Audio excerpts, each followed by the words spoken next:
안녕하세요. 혹시 여러분, 우리가 아유, 저거 쓸모없어 하고 그냥 지나치는 것들 있잖아요. 거기에 어마어마한 가치가 숨어 있다면 어떨 것 같으세요? 오늘은 고대 사상가 장자의 지혜를 통해서 이 흥미로운 주제를 한번 파헤쳐 보겠습니다. 바로 이 질문.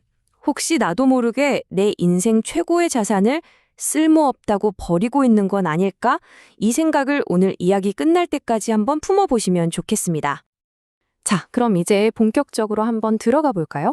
이게 그냥 나온 얘기가 아니고요. 수천 년 전에 정말 지독하게 실용적인 사상가, 해자라는 사람이 있었고요. 그리고 모든 것의 이면을 꿰뚫어보는 현자, 바로 장자가 있었죠.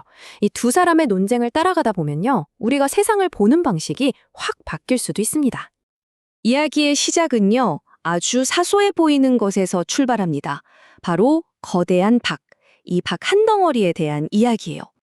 이 현실주의자 해자가 어느 날 엄청나게 큰 박을 하나 선물 받았는데 이게 참 딜레마에 빠진 거예요. 이걸 물통으로 쓰자니 너무 무거워서 들 수가 없고 그럼 쪼개서 바가지라도 만들까 했더니 너무 펑퍼짐해서 뭘 담을 수가 없는 거죠.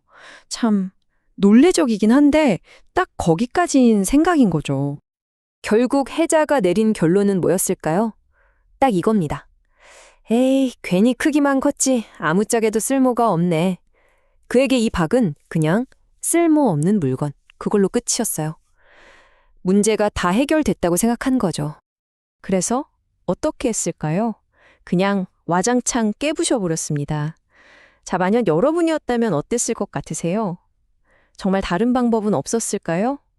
장자가 뭐라고 했을지 보기 전에 한번 잠시만 생각해 보세요.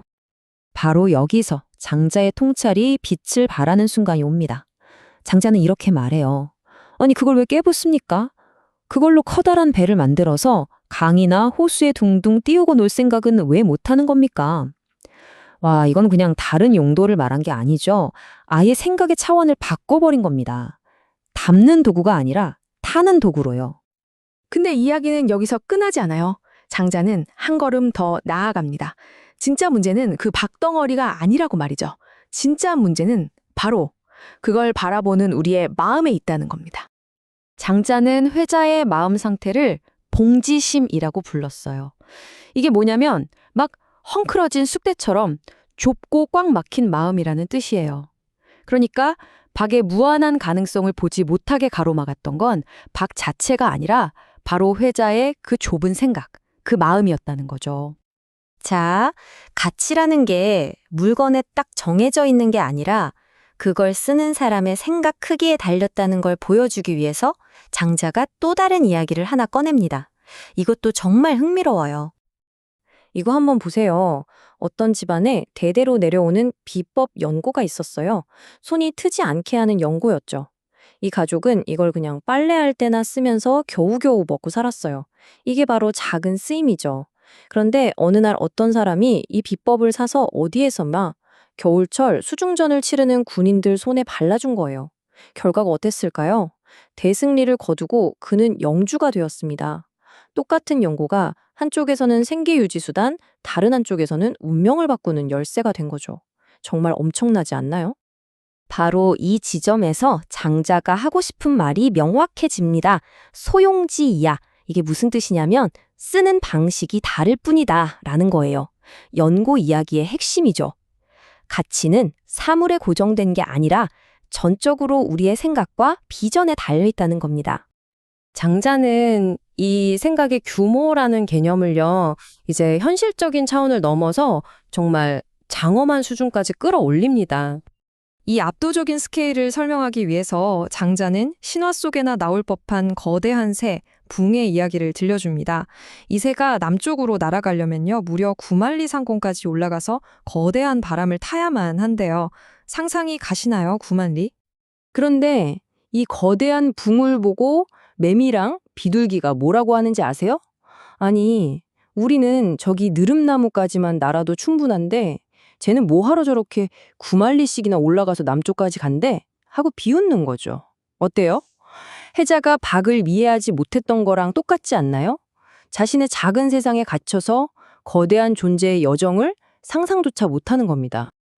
자, 이제 지금까지 나왔던 이 모든 이야기들, 박, 연고, 그리고 거대한 새, 붕까지 이걸 전부 엮어서 장자가 말하려 했던 쓸모의 궁극적인 의미가 뭔지 한번 파헤쳐 보겠습니다. 이 표를 보시면 한눈에 들어오죠. 해자처럼 생각하면, 즉 작은 쓰임에 갇히면요, 박은 그냥 깨진 그릇이고 연고는 빨래용품일 뿐이에요. 심지어 권력 같은 걸 거부하는 현자는 그냥 쓸모없는 사람으로 보이죠. 하지만 장자처럼 큰 쓰임으로 보면 어떨까요? 박은 자유를 향한 배가 되고 연고는 승리의 도구가 됩니다. 그리고 권력을 초월한 현자는 세상을 조화롭게 만드는 존재가 되는 거죠. 그리고 그 큰 쓰임의 끝에 있는 진짜 목표가 바로 이 한 글자 유입니다. 논인다는 뜻인데요. 이건 그냥 노는 게 아니에요. 어떤 것에도 얽매이지 않고 자유롭게 세상을 떠다니는 경지를 말합니다. 그러니까 박으로 배를 만든 진짜 이유는 어딘가로 가기 위해서가 아니라 그 자체로 자유로워지기 위해서였던 거죠. 이 놀라운 생각은 심지어 사람에게도 그대로 적용됩니다. 세상의 기준으로 보면 권력도 명예도 추구하지 않으니까 쓸모없어 보이는 현자들이 있죠. 하지만 장자의 관점에서 보면 이들이야말로 진짜 쓸모 있는 사람들이에요.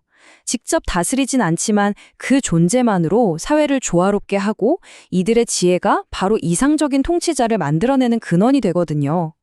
궁극적으로는 세상 만사에 얽매이지 않는 절대적인 자유를 추구하는 거죠.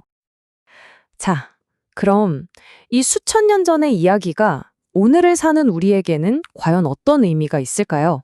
이 강력한 아이디어를 우리 삶 속으로 한번 가져와 보시죠. 여기서 중요한 점은 현실주의적인 생각이 틀렸다고 말하는 게 아니에요. 그게 필요할 때도 분명히 있죠. 핵심은 뭐냐면 우리 생각의 도구 상자에 이 현자의 렌즈를 하나 더 추가하자는 겁니다. 필요할 때마다 이 렌즈로 바꿔 끼울 줄 아는 지혜, 바로 그게 우리가 얻어야 할 교훈입니다. 그래서 마지막으로 여러분께 이 질문을 꼭 드리고 싶습니다.